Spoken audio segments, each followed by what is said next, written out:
Welcome to the video guys. If you like this kind of content, please become an author and write an inspiring tale of a gentle turnip who is sufficiently moist and started a YouTube gaming channel that they should subscribe and like the video, as this would really help me out.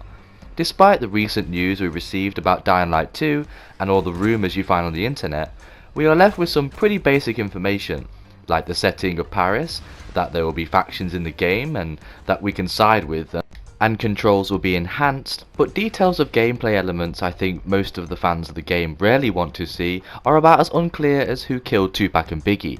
I want to talk about some realistic predictions regarding pretty much everything about what to expect. There is a famous quote that goes something like this: "If you don't expect anything, you won't be disappointed." I literally just made that up, but I'm pretty sure I'm not the only genius on the planet. My point is that we all get hyped about something, and it usually ends up worse than we were expecting. I remember losing my virginity, thinking it would be amazing and feel great, something special to remember for the rest of my life.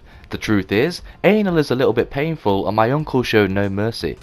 I think what made Dying Light so great for me was it kind of came unexpected, and when I started playing it I was hooked straight away.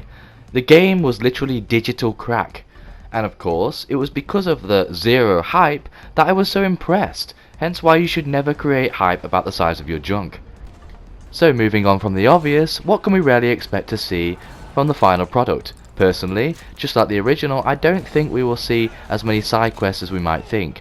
Later on down the line, things will definitely be added for sure, but the base game I feel will be about as empty as Jeffrey Epstein's soul. I personally will be exploring as much of the real estate as I can in order to make the game last longer, just like I do with women.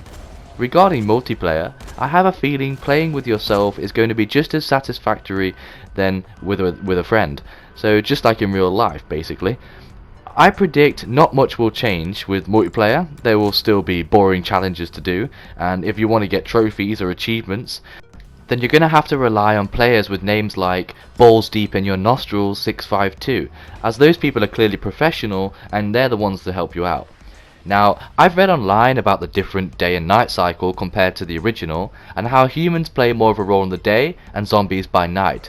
And please take this with a grain of salt, by the way, but if this is true, I think it would really make for some interesting gameplay, as the zombies in Dying Light 1, in the daytime at least, were about as scary as an angry ginger kid. Yet at night, I felt so scared, I won't lie. I would often reenact my awkward teenage years when I lived next door to a girl I used to like.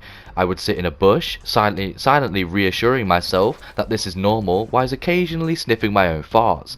There is something about the thought of entering a building, knowing if you're face to face with your fears, I might score a rare weapon, or I might actually come across some rare loot, that I can show my friends online to prove my penis is slightly, well above average.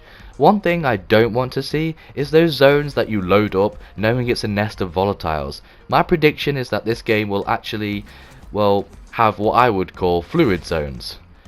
The whole map should be free of loading screens, and encounters with nests of volatiles should be in places like the catacombs for example, where you can access them anytime. But to be realistic, I don't see it being that much different to the original, as this game was only announced 3 years since the first Dying Light, so it wasn't like they spent years making it, probably around 2 or 3, and then I don't really see them making that much difference in such a small amount of time.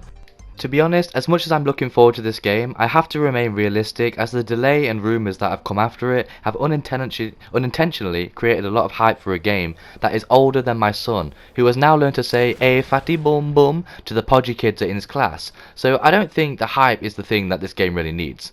Anyway guys, thanks for listening to me chat shit for 5 minutes, and remember, keep it